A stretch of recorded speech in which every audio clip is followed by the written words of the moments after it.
Hello everyone. Code with fun के channel में आप सभी का स्वागत है। मैंने आपको पिछली वीडियो में आपसे बात किया था कि कैसे हम अपने किसी भी आउटपुट को अपने स्क्रीन पर देख सकते हैं, अपने डॉक्यूमेंट पर देख सकते हैं, अपने कंसोल पर देख सकते हैं। ठीक है। और होप कि वो वीडियो आपने बहुत अच्छे तरीके से देखा होगा। और उसी के रिलेटेड आज मैं बताऊंगा कि जावास्क्रिप्ट में वेरिएबल क्या होते हैं। ठीक है। तो जैसा कि आप स्लाइड में देख पा रहे हो कि जावास्क्रिप्ट में जो वेरिएबल है, इसमें कुछ कीवर्ड्स मैंने लिखे हैं।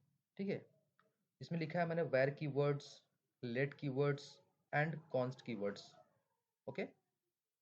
तो जो लोग पहले से थोड़ा बहुत जानते होंगे कि जावास्क्रिप्ट क्या है, मतलब वो बिगनर नहीं है, वो मतलब नॉलेज को एनहांस करने के लिए ये अगर ये वीडियो देख रहे हैं तो उनके दिमाग में यही चीज़ आएगा कि ये वायर कीवर्ड तो भाई वो बहुत पुराना सिंटेक्स है। लेकिन अब क्या है कि जो लोग ES6 वर्जन में जा कर के अपने कॉन्सेप्ट को सही रखे हैं और फिर पढ़े भी हैं, तो उनके वो कभी भी वो वायर कीवर्ड इस्तेमाल नहीं करेंगे। Instead of var keyword they are using a let and const. और मैं इसलिए बता रहा हूँ कि मुझे इस वीडियो में ये बताना है कि ये वेरिएबल जावास्क्रिप्ट में क्या होता है और हम इसको कैसे इस्तेमाल करते हैं। ठीक है। तो चलिए हम अपने चलते हैं, हम लोग VS कोड एडिटर में चलते हैं। ठीक है। तो ये देखिए, ये मैंने पिछले वीडियो में मैंने आपको एक ट्यूटोरियल 1 के नाम से मैं सेव करता जा रहा हूँ आप, और मैं इसका जो कोड है वो मैं आपको गिटहब पर मैं डाल दूंगा और उसका सोर्स कोड मैं आपको दे दूंगा ताकि आप इसका आसानी से प्रैक्टिस भी कर सकें। ठीक है। तो चलिए देखते हैं। हम मैं एक और यहाँ फोल्डर बना लेता हूँ, उसका नाम रखता हूँ मैं ट्यूट 2। ठीक है। अब इस ट्यूट 2 में जाने के बाद मैं एक फाइल बनाता हूँ, index.html। ठीक है। और इसमें एक और मैं बना लेता हूँ index.js। ओके। हालांकि मैं सारे के सारी चीज़ों को मैं हटा देता हूँ। ठीक है। अब जैसे कि आप यहाँ देख पा रहे हो कि ट्यूटोरियल 1 में मैंने के अंदर में ही मैं ट्यूटोरियल 2 कर दिया है। ठीक है। तो मैं यहाँ पर ना बना करके मैं यहाँ पर एक दूसरा बना लेता हूँ। ठीक है। ठीक है। अब मैं क्या करता हूँ, इसमें एक नया फोल्डर बना लेता हूँ। मैं ट्यूट 2 के नाम से बना लेता हूँ। ठीक है। और इसके अंदर मैं एक फाइल बना लेता हूँ, index.html। ठीक है। और इसके अंदर एक और मैं बना लेता हूँ, index.js। ठीक है। अब जैसा कि आप देख पा रहे हैं यहाँ पर कि हम सबसे पहले अपना एक बॉलर प्लेट, जैसे मैंने आपको पिछली वीडियो में बताया था कि हम सिर्फ शिफ्ट दबा करके एक्सक्लामेशन दबाएंगे, तो और हम इसको सिर्फ और कुछ करना नहीं है, इसमें सिर्फ टैब दबा देंगे या फिर इंटर पे दबा देंगे तो ये आपको बॉलर प्लेट मिल जाएगा। हालांकि ये इसमें कुछ है नहीं, ये आपका बॉलर प्लेट आपका बन जाएगा। इसे आपको कोडिंग जो कोडर्स होते हैं उनका टाइम बच जाता है और वो आसानी से अपने कोड को लिख सकते हैं इसमें। ठीक है। अब इसका चूंकि मैं टाइटल देता हूँ वेरिएबल, वेरिएबल मैंने दे दिया। ठीक है। इसमें मैं लिखता हूँ जावास्क्रिप्ट वेरिएबल। ठीक है। हालांकि ये इसको थोड़ा बोल्ड लेटर में मैं लिख दूंगा। ठीक है। ये मैंने लिख दिया। ठीक है। अब मैं देखता हूं कि इसका फाइल कॉपी फाइल पाथ कर लेंगे और इसको जाकर के हम देखो, ये जावास्क्रिप्ट का वेरिएबल है। ठीक है। जो कि आपको इस डॉक्यूमेंट पर लिखा हुआ दिख रहा है। तो मेरा ये आज का जो मेन टॉपिक है वो ये टॉपिक है कि आखिर हम वैर कीवर्ड का इस्तेमाल करके कैसे किसी वेरिएबल में अपने वैल्यू को स्टोर कराएंगे। ठीक है। अब आपके दिमाग में ये समझ में आ रहा होगा कि आखिर ये वेरिएबल है क्या। आप इसको समझ सकते हो कि ये वेरिएबल एक तरह का कंटेनर होता है। कंटेनर कंटेनर मतलब क्या? कंटेनर मतलब ये कि आप मतलब कि किसी चीज को किसी में रखने के लिए एक कंटेनर का इस्तेमाल करते हो। जिस तरीके से अगर मान लीजिए कि आपको मतलब अपने कॉपी किताब जो है, आप जिसका इस्तेमाल करते हो स्कूल जाने के लिए, बच्चे लोग जो इस्तेमाल करते हैं, वो अपने कॉपी किताब कहाँ रखते हैं, बुक्स वगैरह कहाँ रखते हैं, बैग में रखते हैं। तो यहाँ पर ये कॉन्सेप्ट थोड़ा समझने वाली चीज़ें हैं कि आखिर ये वेरिएबल और कंटेनर की तरह से मैं क्यों समझा रहा हूँ। मैं इसलिए बोल रहा हूँ कि हम जब बुक्स को बैग में रखते हैं, तो ये जो मेरा बैग है ना, ये मेरा कंटेनर हो गया और यही कंटेनर मेरा एक वेरिएबल हो गया। ठीक है? और यहाँ पर जो बुक हुआ, वो हुआ उस वेरिएबल के अंदर डेटा, मतलब कि आपने उसके अंदर कौन सी वैल्यू रखी है, मतलब उस बैग के लिए वो बुक्स वैल्यू हो गई, जो कि आपने उस बुक्स को बैग के अंदर स्टोर कर दिया। ठीक है? उसी तरीके से जो डेटा होते हैं वो डिफरेंट टाइप के होते हैं, और उस डेटा को आप अलग अलग तरीके से कहीं पर भी स्टोर करा सकते हैं। जैसे कि डेटा का भी बहुत सारे टाइप्स होते हैं, जैसे कि नंबर होता है, स्ट्रिंग होते हैं, बुलियन होते हैं, नल होते हैं, अनडिफाइन होते हैं। तो ये सारे के सारे चीजें मैं आपको नेक्स्ट वीडियो में मैं बताऊंगा कि what is data types and how many types of data types in the JavaScript. तो चूंकि हम यहाँ पर देख रहे हैं कि अपने हम वेरिएबल को कैसे डिक्लेयर करते हैं और उस वेरिएबल में कैसे अपने वैल्यू को स्टोर करते हैं। तो चलिए यहाँ पर हम देखते हैं क्या कि हम अपने वेरिएबल को किस तरीके से स्टोर कर सकते हैं। ठीक है? मेरे स्लाइड में मैंने आपको यहाँ पर मैंने बताया है कि मैंने वेर कीवर्ड का इस्तेमाल मैं करने वाला हूँ। ठीक है?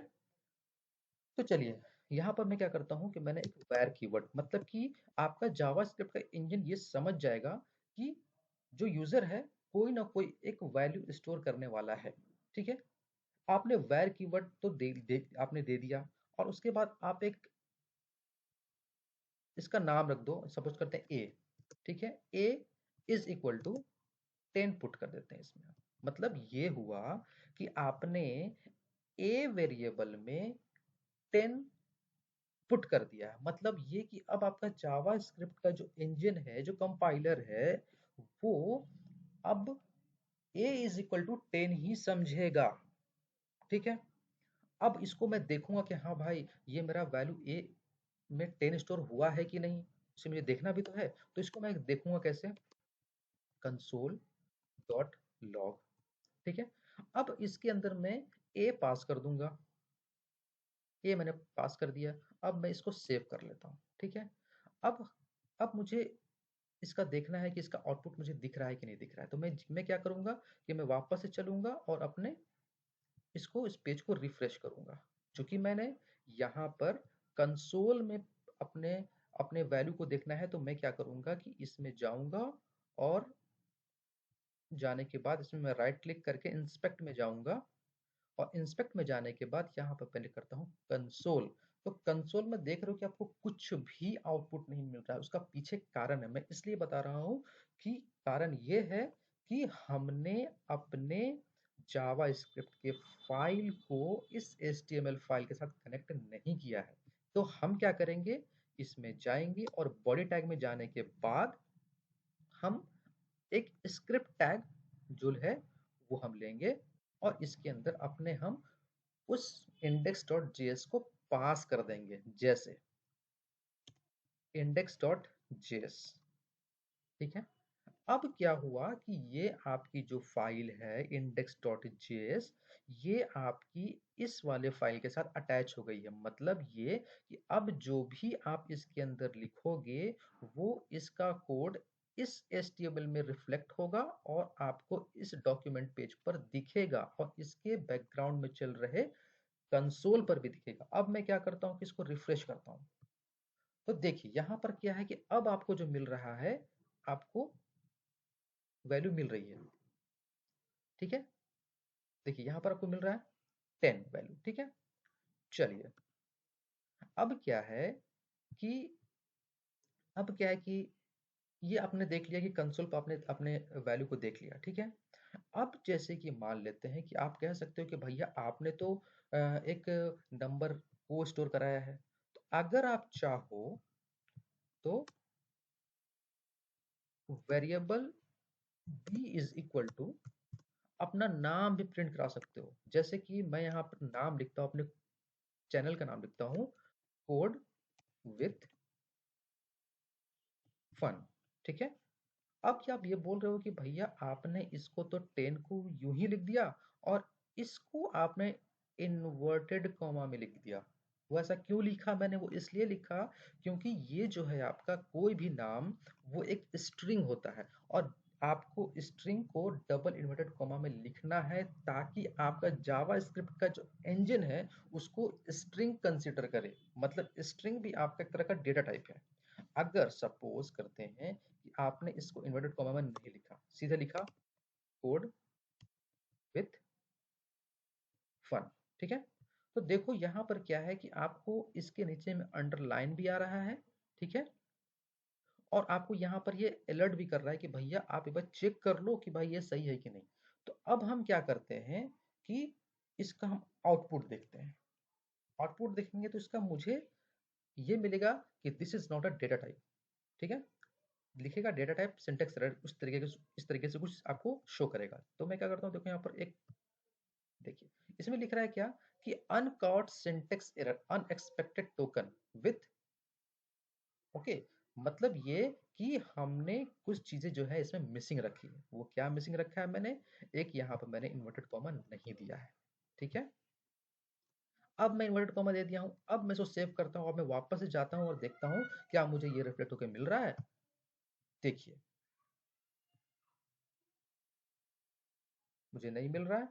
तो मैं देखता हूँ कि यहाँ पर क्या दिक्कत है। देखिए अब मैंने यहाँ पर कंसोल डॉट लॉग ए तो कराया है लेकिन मैंने बी कहाँ कराया है? मैंने बी तो नहीं कराया है। तो अब मैं क्या करूंगा कि मैं कंसोल डॉट लॉग में जाकर के मैं बी पास कर दूंगा। ठीक है, अब मैं सेव कर लेता हूँ उसको। अब देखता हूँ कि मुझे मेरा आउटपुट शो हो रहा है कि नहीं हो रहा है। ये देखो, अब देखिए यहाँ पर आपको आपका आउटपुट शो हो रहा है, मतलब कोड विद फन यहाँ आपका लिख करके आ रहा है। ठीक है, अब तो ये बात थी आपकी कंसोल की बात थी। ठीक है, अब उसके बाद मैं क्या करता हूँ कि ये तो मैंने कंसोल पर देख लिया। ठीक है भैया कि मुझे अपने आउटपुट को देखने के लिए मुझे उतना इंस्पेक्ट करना होगा, उसके बाद जाके कंसोल पर देखना पड़ेगा।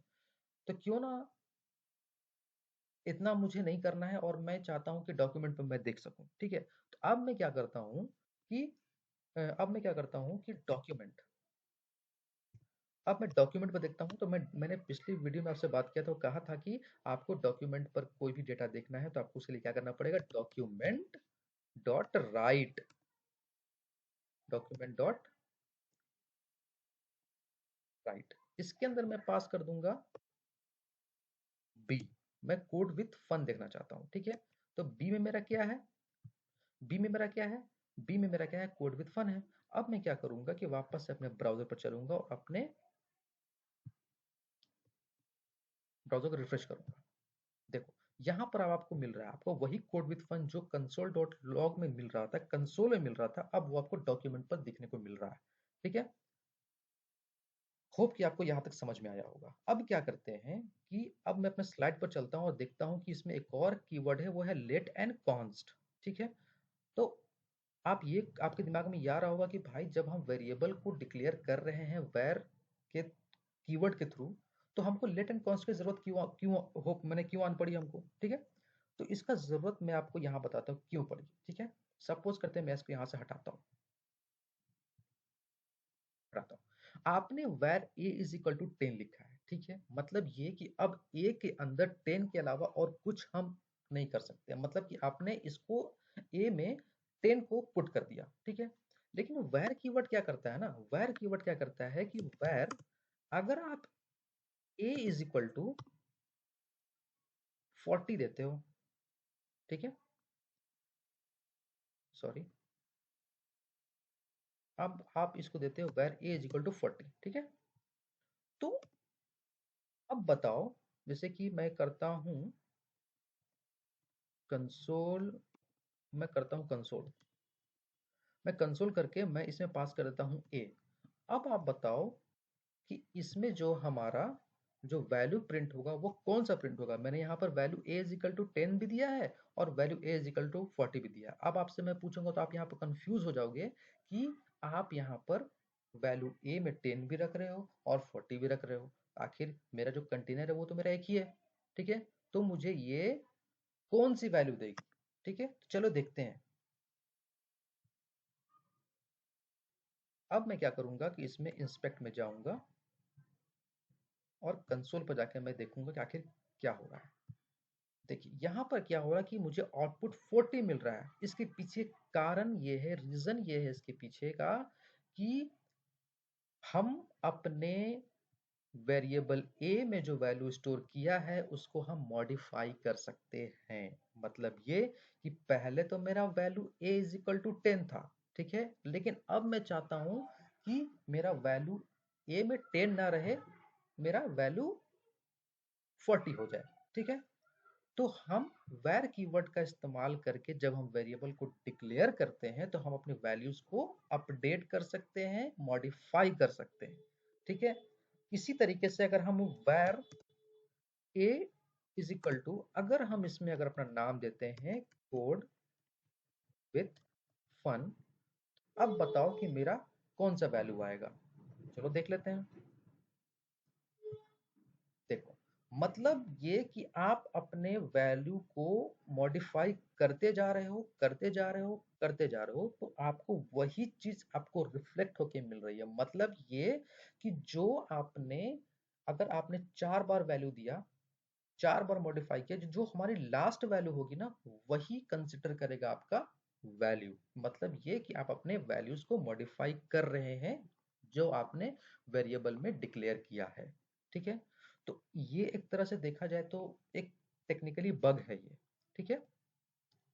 मतलब ये कि बड़े बड़े कोड में अगर मान लीजिए इसका इस्तेमाल करेंगे तो हो सकता है कि हमको बग को ढूंढने में बहुत मुश्किल होगी और डिबगिंग में हम लोग बहुत प्रॉब्लम होगी। तो इसी चीज से बचने के लिए हम लोगों ने एक लेट कीवर्ड का इस्तेमाल किया, ठीक है, जो ES6 वालों ने हम लोगों को दिया और ये आइडेंटिफाई करने के लिए दिया कि हाँ भाई, इस तरीके के बग से बचने के लिए आपको लेट कीवर्ड का इस्तेमाल करना चाहिए। तो अब हम क्या करते हैं कि वायर कीवर्ड की जगह हम लेट कीवर्ड का इस्तेमाल करते हैं। जैसे कि let let a is equal to, अगर मैं 10 देता हूं, ठीक है, और फिर मैंने let a is equal to, मैं देता हूं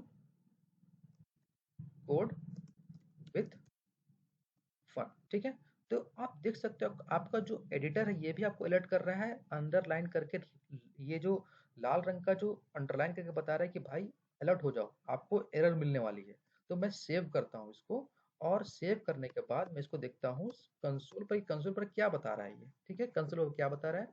तो मैं जब इसको सेव करूंगा और मैं जाऊंगा अपने ब्राउजर पे और देखूंगा कि क्या बता रहा है ये, तो देखो इसमें क्या लिख रहा है, identifier a has already been declared. मतलब ये यहाँ पर हुआ कि आपने ए जो है, आपने यहाँ पर लिखा है कोड विथ फन, मतलब ये कि आपने ये ऑलरेडी आप डिफाइन कर चुके हो, आप दोबारा से नहीं कर सकते इसको आप, ठीक है। इसलिए आप अपने वेरिएबल का नाम चेंज करो, मतलब आप इसको मॉडिफाई नहीं कर सकते, ठीक है। मॉडिफाई नहीं कर सकते मतलब ये कि उसी में दोबारा से आप उसकी वैल्यू को नहीं कर सकते, ठीक है। अब जैसे कि क्या होता है कि, अब जैसे कि इसमें हुआ कि आपको अ, इसकी वैल्यू देखनी है, ठीक है। अगर मैंने इसकी वैल्यू बी कर दिया तो ये अब कोई एरर नहीं देगा। अगर आप चाहो तो CLG कर लो, और करने के बाद आप इसमें बी भी पुट करा दो। अब आपको क्या होगा कि आपको दोनों की दोनों वैल्यूज आपको यहाँ मिलेंगी। आपको मतलब 10 भी मिलेगा और आपको कोड विथ फन भी मिलेगा। देखो यहाँ पर 10 भी मिल गया और कोड विथ फन भी मिल गया। मतलब ये कि ये जो लेट कीवर्ड का इस्तेमाल करके आप उसकी वैल्यू को दोबारा से असाइन नहीं कर सकते, ठीक है। और इस तरीके से हम इसका लेट कीवर्ड का इस्तेमाल कर सकते हैं, ठीक है। और जो मेरा कॉन्स्ट कीवर्ड है ना, कॉन्स्ट कीवर्ड में मतलब मेरा यही है कि कॉन्स्ट, अब जैसे कि मान लो कि अब मैं, ये है ना, ये मैं क्या करता हूँ कि let a is equal to 10 है, ठीक है, लेकिन अब मैं चाहता हूँ कि A is equal to, A is equal to मैं कर देता हूँ 20, ठीक है। अब मैं क्या करता हूँ कि, अब मैं क्या करता हूँ कि उस वैल्यू को मैं ए में पुट करता हूँ, ठीक है। मतलब ये, अब मैं देखता हूँ कि इसकी वैल्यू क्या आती है। क्या ये वैल्यू मॉडिफाई हुआ या नहीं हुआ, ये 10 से 20 हुआ या नहीं हुआ। तो लेट कीवर्ड का इस्तेमाल करके आप अपने वैल्यू को मॉडिफाई भी कर सकते हो, लेकिन दूसरे अप्रोच अप्रोच के साथ। जैसे कि देखो यहाँ पर क्या है, आपको लास्ट वैल्यू मिल गई, मतलब आपने वैल्यू मॉडिफाई किया, लेकिन वेर कीवर्ड का इस्तेमाल करके आप, यानी कि दोबारा से लेट कीवर्ड का इस्तेमाल करके आप उसका उसका आप मॉडिफाई नहीं कर सकते। मतलब ये कि आप लेट तो आपने कर दिया, तो लेट के अंदर आपने ए रखा है, तो आपने let a is equal to वापस से लिख करके आप उसमें वैल्यू को मॉडिफाई नहीं कर सकते। मतलब दोबारा से उस तरीके का वैल्यू आप नहीं दे सकते। मतलब उसको चाहते हो तो आप उसको कर सकते हो, ठीक है। तो उसी तरीके से ये लेट कीवर्ड काम करता है मेरा, ठीक है। अब देखते हैं अपने कॉन्स्ट कीवर्ड के बारे में, ठीक है। कॉन्स्ट कीवर्ड के बारे में, जैसे कॉन्स्ट जिस तरह से हमने लिखा है, इस तरह वैर लिखा, उस तरह से लेट लिखा, उस तरह से कॉन्स्ट लिख सकते हैं। कॉन्स्ट का मतलब होता है कांस्टेंट। मतलब ये आपको पता चल रहा होगा कि कांस्टेंट वैल्यू मतलब कि इसकी वैल्यू कभी चेंज ही नहीं हो सकती है, ठीक है। तो आप जैसे क्या करते हैं, const a is equal to 50, ठीक है। अब मैं क्या करता हूँ, इसकी वैल्यू को मैं चेंज करता हूँ, ठीक है। ए इज इक्वल टू, मैं क्या करता हूँ, 100 पुट करता हूँ। 100 पुट करने के बाद अब मैं क्या करता हूँ, इसकी वैल्यू मैं देखता हूँ कि इसकी वैल्यू क्या आने वाली है, ठीक है। क्या अब ये इसकी वैल्यू चेंज कर हो सकती है? नहीं हो सकती है चेंज। इसलिए नहीं हो सकती है चेंज क्योंकि ये कांस्ट है। कांस्टेंट मतलब कि इसकी वैल्यू फिक्स है तो फिक्स है, मतलब इसमें कोई चेंजेस नहीं हो सकता, ठीक है। अब देखता हूँ कि इसमें मैं वैल्यू रखता हूँ, ए की वैल्यू रखता हूँ, मैं सेव करता हूँ, ठीक है। अब मैं देखता हूँ यहाँ पर जाकर के कि इसमें क्या रिफ्लेक्शन मिल रहा है मुझे, ठीक है। आगे यहाँ पर ना, असाइनमेंट टू कांस्टेंट वेरिएबल, मतलब ये कि आपने कांस्ट कीवर्ड का इस्तेमाल किया है, आप अपने वेरिएबल को कांस्टेंट रखा है आपने, मतलब कांस्टेंट की वैल्यू कभी चेंज नहीं हो सकती, ठीक है। इसमें आप मॉडिफाई भी नहीं कर सकते। तो इससे क्या समझा आपने कि इससे क्या समझा आपने, मैं आपको एक बताता हूँ। जैसे कि वैर कीवर्ड में आप वैल्यू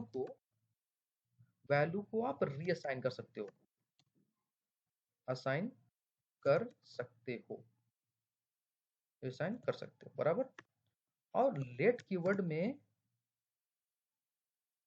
वैल्यू, मतलब value reassign, reassign a double s, क्या हो गया, reassign, value reassign but in different different format, okay. उसी तरीके से कॉन्स्ट कीवर्ड में क्या होता है, कॉन्स्ट कीवर्ड में we can not change and modify the value, okay. Hope कि आपको ये वीडियो समझ में आया होगा, और इसका प्रैक्टिस करेंगे तो आपको और अच्छी चीज़ें से समझ में आएंगी आपको, ठीक है। तब तक के लिए thank you so much. Hope करता हूँ कि आपको ये वीडियो समझ में आया होगा, आपको बहुत हेल्पफुल हुआ होगा, और आप मेरे चैनल को सब्सक्राइब करो, ताकि आपके सपोर्ट से मैं और अच्छे-अच्छे कंटेंट के साथ में आपके साथ आता रहूँगा, और ये मैं प्लेलिस्ट में वीडियो में हमेशा बनाता रहूँगा।